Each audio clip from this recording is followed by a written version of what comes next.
Hello and welcome back to Heart Gold Soul Silver walkthrough, part 7. This time I'm a bit more prepared. I actually know what part it is. The last one I was unsure, but now I know it's part 7. And last time we were halfway through the Sprout Tower, but now we're gonna finish it, and hopefully, if we're lucky, we'll be able to challenge the gym. That might not happen though. So, one more guy in this floor. And I sway like leaves in the wind. Well, being a poet's not gonna help you in Pokemon, that's for sure. But it is a pretty nice life skill. He's gonna have a Bellsprout, like who knew? Level 3 too, so no surprises there. And Chikorita, I actually forgot what levels my Pokemon are at, so I'm not sure. Hawkeye's dead. Level 7. Level 7. Yeah, Dino Dave's a little bit ahead, but he's not gonna get any training whatsoever in the gym. So it's alright that he's a bit ahead.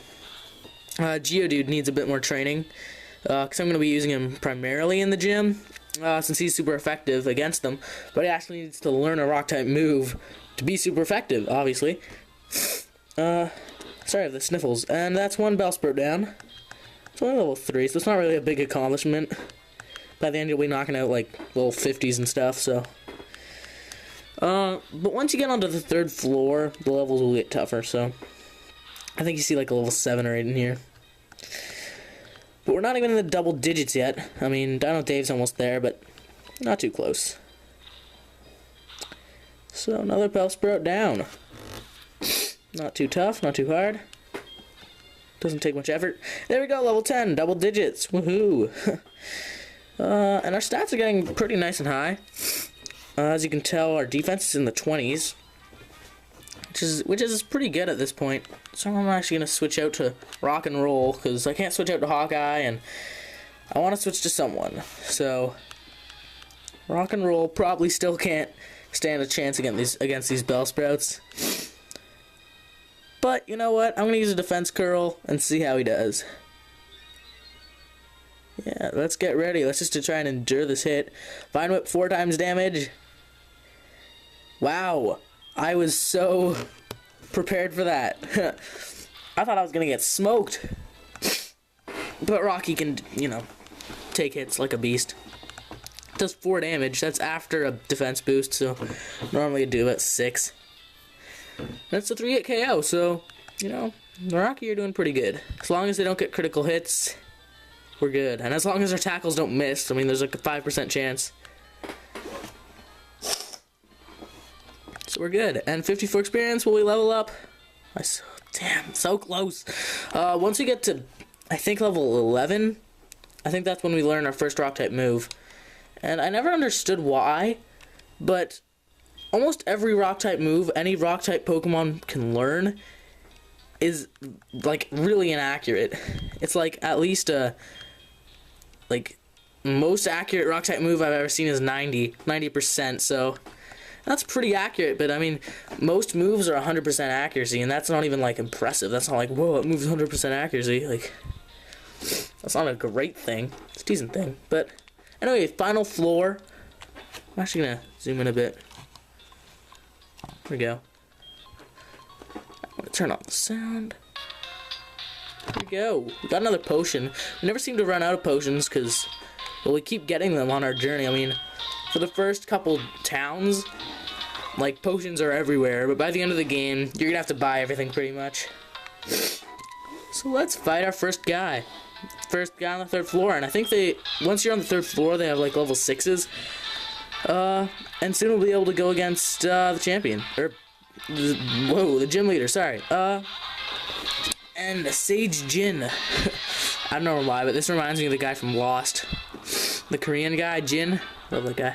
Anyway, yeah, level 6s, so I actually shouldn't have kept my guy in. That's gonna do like 20 damage. Okay, critical hit 2. Rock and Roll. I am so sorry, okay. That was a critical hit though, so cut me some slack. I only have Dino Dave now, so you're in charge. I guess I could do a tackle. I could poison it, but that might just take too long. A Vine Whip. What are you thinking? Yeah, 1 damage. His Vine Whip went from 22 damage to 1. That's the difference in stats. That's the difference in typing. I can really change a lot of stuff. Anyway, 108, we're definitely gonna level up. Oh, okay, well, not definitely. Almost. Yeah, sent some to mom. Like, great. Of course I had to, like, press that button. And I'm actually gonna go heal up, because I want to, you know, I want to heal up my Pokemon. I feel a bit bad for them, and they need to get up some levels. So, okay, guys, we're back. And from the power of editing, I just save you all 3 minutes of your life. So, thank me later. But right now, we just gotta continue in Pokemon. And, yeah, let's keep rock and roll out. And 2 more people to face. Actually, I forgot to turn on the sound. Sound always helps the effects. And just the game. Also the game. I find that whenever I'm listening to the sound of a Pokemon game, it bugs everyone around me, but I love listening to the sound. Level 6, I do not want to die anymore, because you can't get revised in this game yet, so I'm going to go to Hawkeye. Yeah, because if I died then, I'd just be like, okay, I have to heal again. Or I'd just restart the video. I would not want to do that. So, tackle. Let's see how much Hawkeye can do at this point. It's only level 7. Yeah, that's like a third. Even less, like a quarter, so it's kind of sad. But Hawkeye is more, like I said, defensive.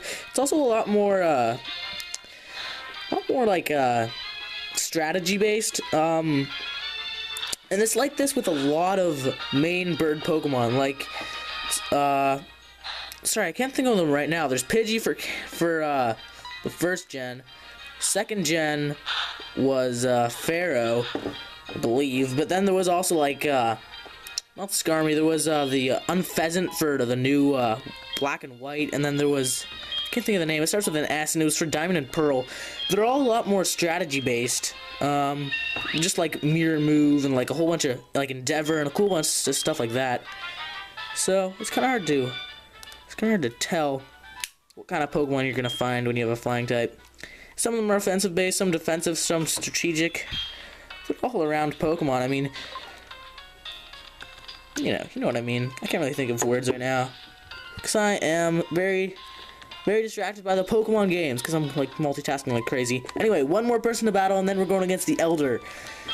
That's gonna be intense, and don't get all worked up. The Elder is not even great. I mean, they shouldn't call him the Elder. The only reason why they call him the Elder is because he's old. Anyway, this guy's got 2 Pokemon, 2 Bellsprouts, obviously. Level 7, so highest level we've seen so far. Let's, Geodude really needs to get up some levels, but that's alright. Let's just go back to Hawkeye. So no matter what, Rock and Roll's gonna get knocked out in a couple turns without healing, and I don't want to waste some potions, even though I have like 10. Fine Whip, 3 damage. Yeah, that's right. There we go. Alright, how much damage? Alright, a little bit more, since we leveled up. And Growth. Growth is going to raise a special attack. I remember back in like the 3rd gen, 2nd gen, 1st gen, Growth raised your attack and special attack. It was kind of like Stockpile, but with attack, not defense. It was just amazing. We got it very early on. But now they fixed it. So, kind of sucks. You can't like dominate the game from like level 7 onward. Oh, great. And since I have less speed, I have to heal up. If I had more speed, I'd be able to knock it out without having to heal. And you're lucky, since most trainers aren't going to heal. Like, he's not going to heal his Bellsprout unless it's like a rich boy Johnson, or like a, I don't know. Usually rich people or beauties, the sluts of the Pokemon game, heal their Pokemon. Also, gym leaders heal their Pokemon, and Faulkner is very notorious for healing his Pokemon. So get ready for that. It can be very annoying. You can get caught in a very long battle because of it. Anyway, we're rocking to level 9. I think I need to get to a level 11? 11 or 12, and whoa! Guys, this just rocked my world. Rocked all of your worlds. It's a Hoot Hoot. A Hoot Hoot. What in the world is it doing in a Sprout Tower? We're in the Sprout Tower. I don't know why this guy has a Hoot Hoot, but he does, and it's level 7. Alright, not too bad. Oh, actually, I said I learned my first Rock-type move at level 11, but actually I learned Rock Polish. Well, that's not an offensive move. Anyway, back to the more important topic. Hoot level 7. Look at this thing. We haven't encountered this yet, unless you encountered it in the grass, which you probably have. I mentioned it before, but we never really have seen it. It evolves into Noctowl. It's a good Pokemon. Can learn some good Psychic type moves, yet it's not a Psychic type Pokemon. I'm keeping Rock and Roll in because he's not weak to flying. He's good against flying. I guess they put this in just to get you used to flying type Pokemon, so you don't get totally dominated against Falkner in the first gym. They really do help you out for the first couple of gyms, and then after that they make it trickier and harder. Like by the end you'll go against like Dragon type gyms, which only have like one weakness, and it's a very uncommon type. Not foreshadowing anything, like you go against a Dragon type gym at the end, but whatever. Anyway, you're gonna notice that your rival is over here.